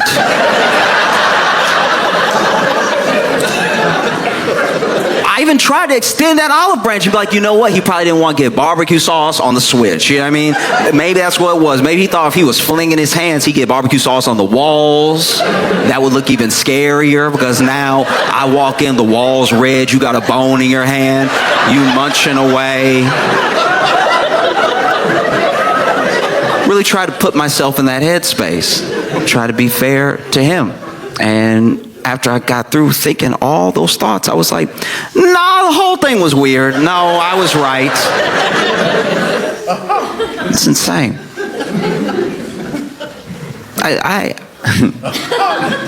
Okay. Side note. I left that job, right? And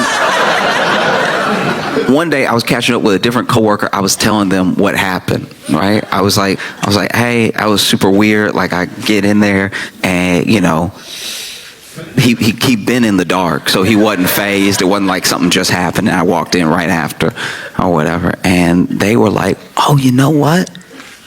I didn't want to tell anybody. But the same thing happened to me.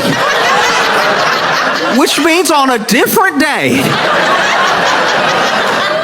this man was eating barbecue so gentle that he lost the light again. And this dude, okay, so look, so my coworker told me, they were like, no, okay, so when I walked in, that light, I think, was genuinely broken because I walked in and it was still dark. Like it didn't just come on because I swung the door open, right? So we at least know now he didn't turn the lights off on himself. Because I did worry about that. I did worry that man took his break, went to the break room with his barbecue, knew what he was about to do, knew how unchristian he was about to behave. Set the barbecue down on the table and was like, nobody needs to know. But yeah, so apparently there was a problem with the light in the break room, and they were like, yeah, but when I walked in, he was eating the barbecue, and I'm pretty sure he was choking. Which would make you feel bad for him for a second, until you really put yourself in that situation. Because if you walk in to a dark room, you assume nobody's in there. And the sound of someone choking on barbecue in a dark room does sound like a demon. It does sound... If you walk in and start... No, do it real quick. Close your eyes. Close your eyes real quick. I want everybody to close your eyes. Close your eyes. Close your eyes. Close your eyes. Piece of brisket getting caught in the back of your throat, and now you sound like Beelzebub.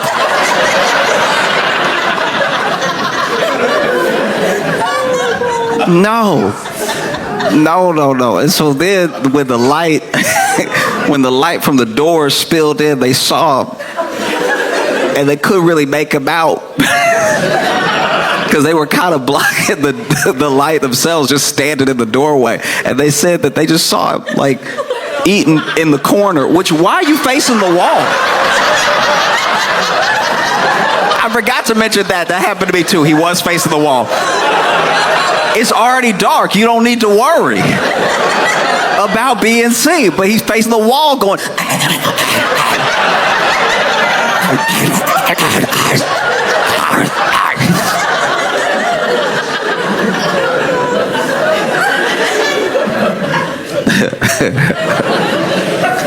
I was like, what did you do? What did you do when that happened? And they were like,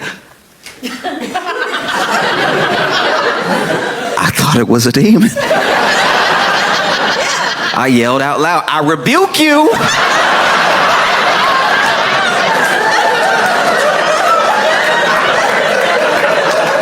And then I closed the door.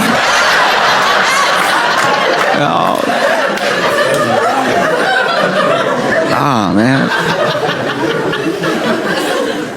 So then, you know, I'm chilling in my apartment in Chicago and watching the news.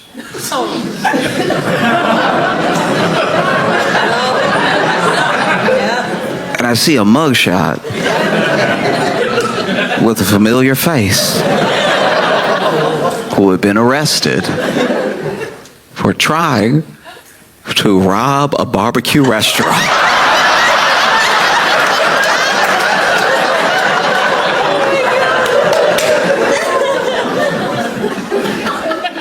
It's especially tough right now because I think people are getting squeezed from more angles than we thought was possible, right? It's like, you know, wages aren't increasing, jobs are hard to come by because of layoffs. Some of the layoffs are like the seasonal layoffs when, you know, companies restructure and everything, things that we're actually used to. But then some of them are people losing their jobs in government. Some people are losing their jobs in the private sector in place of potential like AI advancements and stuff, all while you have the tariffs going on.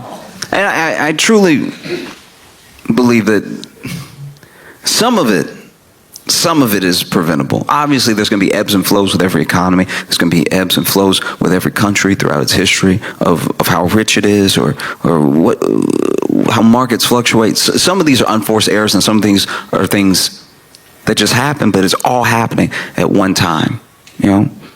And I think very basically, I wish everyone could agree on it, but we're not there yet, that just by being human, just by virtue of being alive, you deserve access to basic necessities, the most basic of things, right? And especially if you're working. If you are working full time and you're still struggling to get the basic, we're talking about food, water, and shelter. We're talking about the most basic things.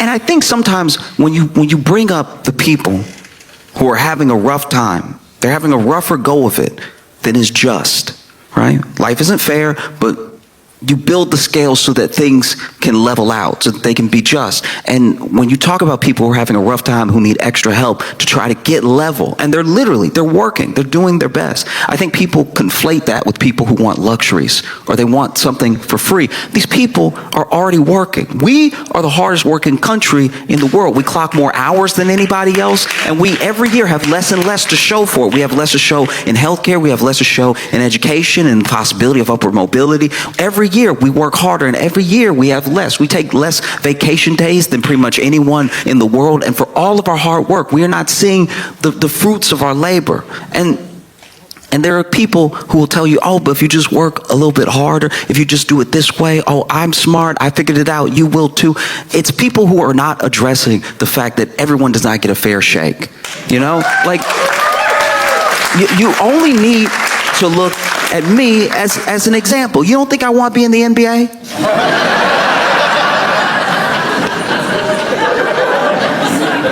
I did everything that I was supposed to do. I ate my greens. All right, I shot the ball. I did the running. I did everything. But trust me, if I show up to an open tryout and shoot my shot for whatever team will have me, they will be calling security. All right.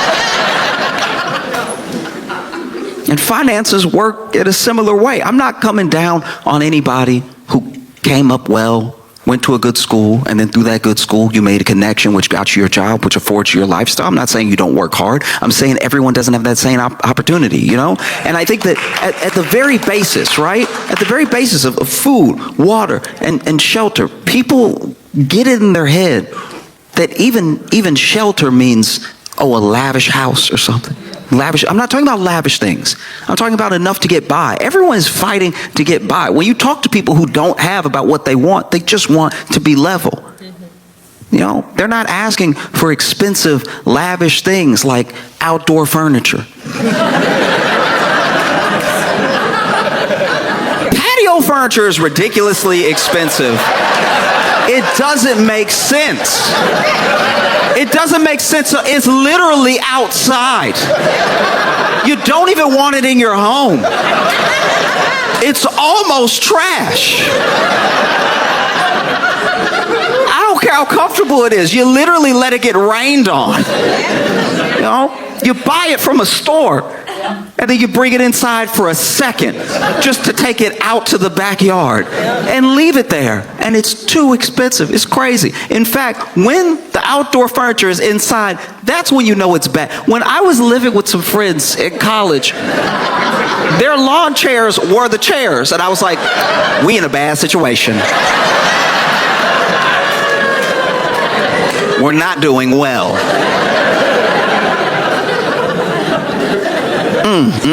You got the patio furniture in front of the TV. We about to die tomorrow.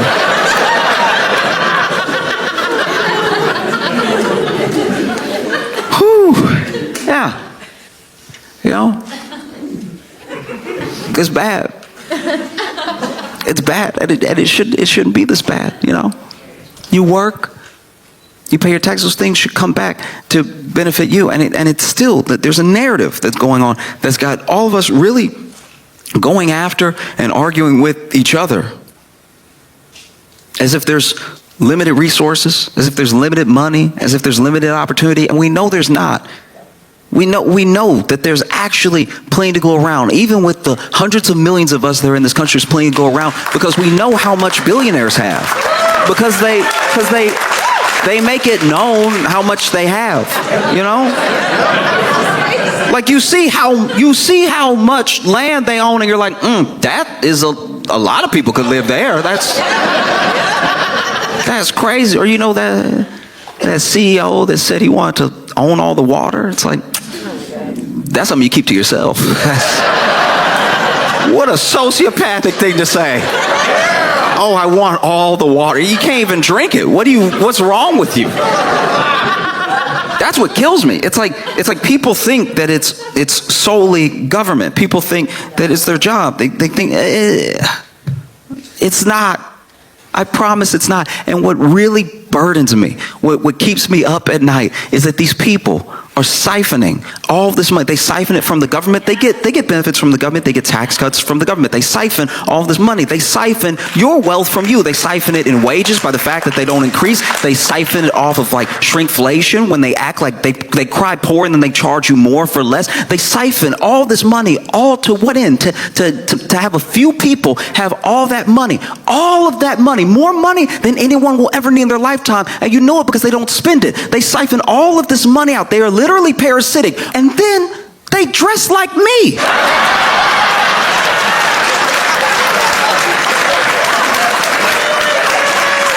That's so crazy. You have all the money in the world and you look like me. What are you doing? That's so crazy. Oh, it doesn't have to be this way. And then I know sometimes you can feel powerless, especially when the big thing is happening, when the big thing is just going, you know. But it does with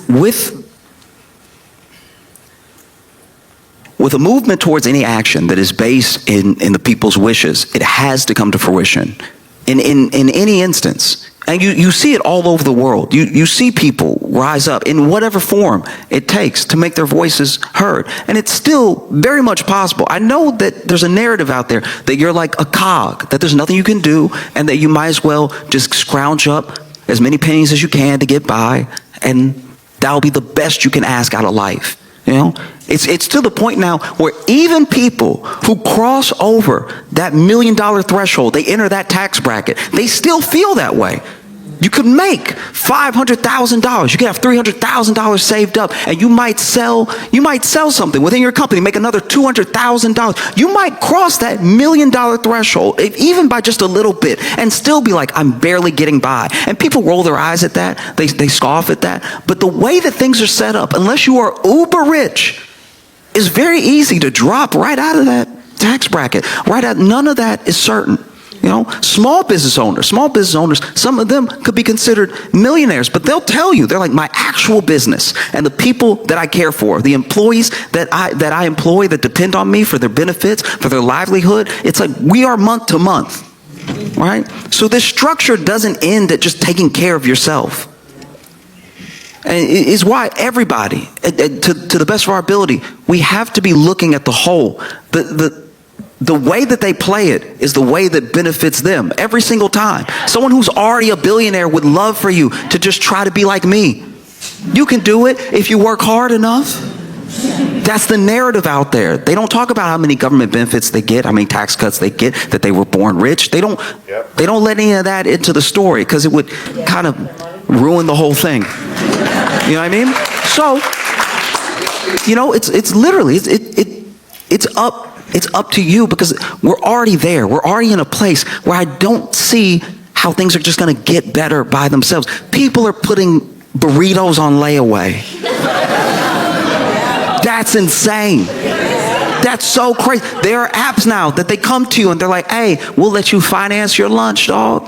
You know, pay $3 now, we got you. And they do. They have you.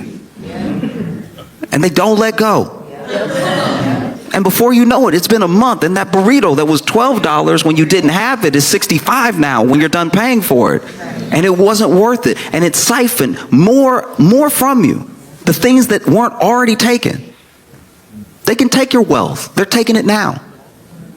They cannot take your worth. If you know your worth, if you remember your worth, and you fight for it every day, and you fight for it with who you vote for, you go to your town halls and you speak to them and you let them know, we hired you, you work for us, we pay our taxes, go tell them that this is done. It doesn't have to be this way. We can demand more, and the thing that we're demanding is not some sort of handout. We're demanding our work back to us in proportion for how hard we've worked. These people believe, they genuinely believe that they built this company up by themselves, as if there's some idea truly as a self-made man. It's like, even if you built a company and you ship the things to the people and they love your product and they want more of it, and you think you're such a genius, there are people driving that truck. There are people packing up those packages. And then there's the road that you didn't build. You know?